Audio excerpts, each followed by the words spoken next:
Hi guys, welcome to my YouTube channel study with Faiz. आज जो हम बात करने वाले हैं वो स्ट्रेन के बारे में बात करने वाले हैं। पिछली कुछ वीडियो में हम स्ट्रेस के बारे में बात कर रहे थे। टाइप ऑफ स्ट्रेस हमने देखे थे। उसका लिंक आपको डिस्क्रिप्शन में मिल जाएगा अगर उसके बारे में आप जानना चाहते हैं। आज हम स्ट्रेन के बारे में बात करेंगे कि स्ट्रेन है क्या। देखिए, स्ट्रेन जो है ये एक मेज़र ऑफ डिफॉर्मेशन है, यानी डिफॉर्मेशन को मेज़र करते हैं हम स्ट्रेन के अंदर। अगर स्ट्रेस की बात करें तो स्ट्रेस एक ऐसा है कि हम उसे कैलकुलेट कर सके, ऐसा नहीं है। हम उसे कैलकुलेट नहीं कर सकते। ऐसा कोई मीटर नहीं है कि हमने किसी बॉडी पर लगाया और उसका स्ट्रेस चेक कर लिया कि ये इसका स्ट्रेस इतना है। हाँ, उसमें स्ट्रेस के अंदर हम जो हमारा एक्सटर्नल फोर्स था उसके कारण जो इंटरनल फोर्स डेवलप हुए बॉडी के अंदर उसे कैलकुलेट हम कर रहे थे, उसके बारे में जान रहे थे। आज हम स्ट्रेन के बारे में जानेंगे। अगर हम किसी बॉडी के ऊपर कोई फोर्स लगा दें और उसके फोर्स के कारण वो फोर्स टेंशन में भी हो सकता है, कंप्रेशन में भी हो सकता है, उसके कारण उस बॉडी के अंदर कितने चेंजेस आएंगे, उसकी डायमेंशन में कितना चेंज होगा, ये हम स्ट्रेन के अंदर जानते हैं। तो चलिए स्ट्रेन पहले जान लेते हैं कि स्ट्रेन है क्या। स्ट्रेन जो है ये एक मेजर ऑफ डिफॉर्मेशन है। इसके अंदर हम डिफॉर्मेशन को कैलकुलेट कर सकते हैं। अब और अगर इसकी डेफिनेशन की बात करें हम, तो इसकी जो डेफिनेशन बनती है वो बनती है change in dimension per unit original dimension, यानी जितनी डायमेंशन में हमारा चेंज होगा उस डायमेंशन के अपॉन में हम ओरिजिनल डायमेंशन रख देंगे। और अगर हम इसकी बात करें स्ट्रेन की, तो हम यहाँ लिख सकते हैं चेंज इन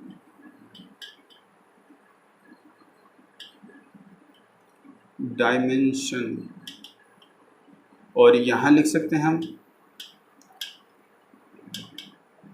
ओरिजिनल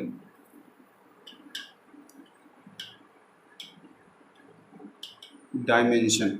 यानी स्ट्रेन की जो डेफिनेशन है वो यही है कि change in dimension upon original dimension.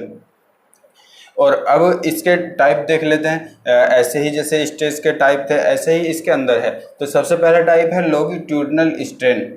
जो लॉन्गिट्यूडिनल स्ट्रेन है यानी किसी बॉडी के लॉन्गिट्यूडिनल एक्सिस पे जो फोर्स काम करते हैं, यानी कोई बॉडी है ऐसे और उसकी जो लॉन्गिट्यूडिनल एक्सिस है ऐसे उसकी लॉन्गिट्यूडिनल एक्सिस होगी, तो उसके एक्सिस पे जो काम करते हैं, जैसे हमने कल बात की थी उसमें पिछली वीडियो में कि जिसमें डायरेक्ट फोर्स काम कर रहे थे, वे डायरेक्ट फोर्स जो थे वो भी लॉन्गिट्यूडिनल एक्सिस पे काम कर रहे थे। जैसे ये कोई बॉडी है हमारी ये, और इस पे हमने ऐसे फोर्स लगाया, ये फोर्स लगाया हमने, तो ये इसकी लॉन्गिट्यूडिनल एक्सिस पर काम कर रहे हैं, तो इसी को बोलते हैं लॉन्गिट्यूडिनल स्ट्रेन। यानी इस फोर्स के कारण इस बॉडी के अंदर जो चेंज आएगा उसे ही हम लॉन्गिट्यूडिनल स्ट्रेन बोलते हैं। और इसे अगर हम लिखना चाहें मैथमेटिकली तो इसे हम लिखेंगे स्ट्रेन इज इक्वल, जो होगा वो होगा हमारा change in length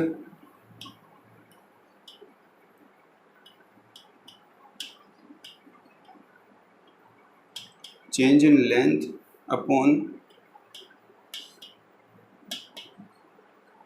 original length.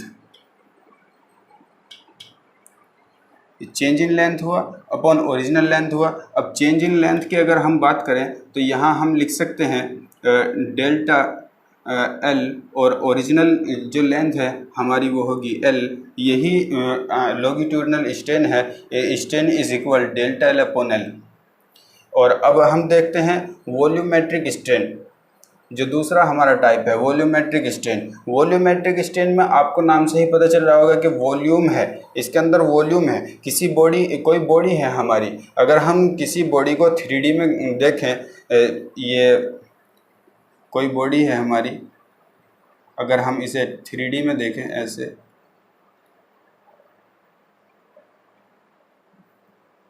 3D में देखें तो इसके ये जो हाइट है ये, और इसकी जो ये चौड़ाई है ये, और इसकी जो लंबाई है ये, इन तीनों में जो चेंज आएगा, यानी जब इन तीनों में चेंज होगा उसे ही हम वॉल्यूमेट्रिक स्ट्रेन बोलेंगे। और इसे भी वॉल्यूमेट्रिक स्ट्रेन को भी हम लिख सकते हैं कि स्ट्रेन इज इक्वल, इसे यहाँ वी लिख सकते हैं वॉल्यूमेट्रिक स्ट्रेन के लिए, और लॉन्गिट्यूडिनल के लिए हम यहाँ ऐसे भी लिख सकते हैं। तो वॉल्यूमेट्रिक स्ट्रेन के लिए हम यहाँ लिख देंगे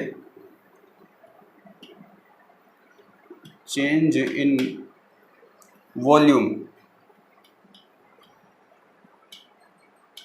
और अपॉन में आएगा ओरिजिनल वॉल्यूम।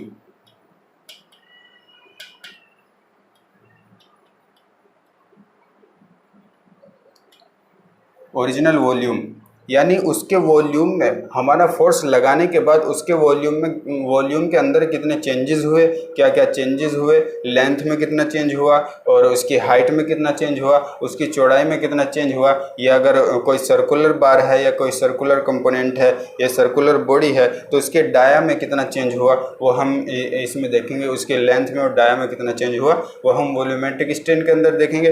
अब बात करते हैं लेटरल स्ट्रेन के बारे में। लेटरल स्ट्रेन आप जानते भी होंगे, अगर हम किसी कंपोनेंट को अगर हम 3D में देखें, इसे यहाँ लिख भी सकते हैं मैथमेटिकली जो है चेंज इन वॉल्यूम को हम डेल वी लिख सकते हैं और यहाँ ओरिजिनल वॉल्यूम को वी लिख सकते हैं। और अगर हम लेटरल स्ट्रेन की बात करें किसी 3D कंपोनेंट को अगर हम देखें तो यहाँ ये हमारा कोई कंपोनेंट है और इसे हम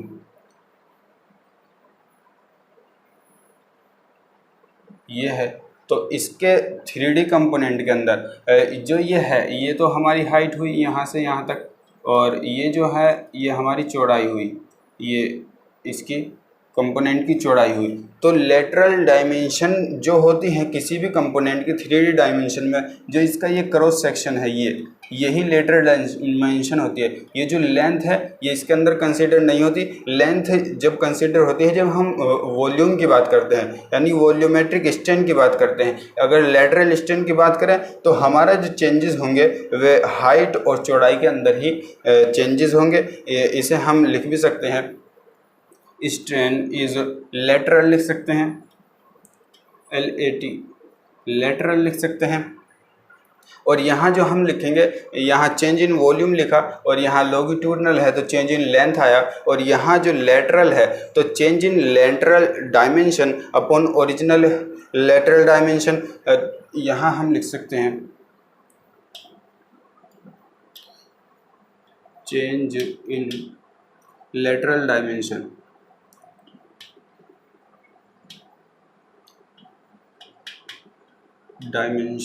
अपॉन ओरिजिनल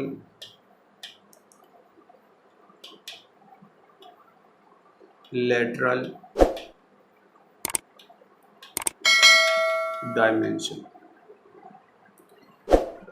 तो इसे यहाँ ऐसे ही अगर हम इसे मैथमेटिकली लिखना चाहें तो इसे ऐसे भी लिख सकते हैं कि डेल H अपॉन में H और करके ऐसे लिख सकते हैं डेल B अपॉन B, यानी हाइट में जो चेंज हुआ वो यहाँ है और जो हमारी चौड़ाई में चेंज हुआ वो ये है। इसे ऐसे भी लिख सकते हैं।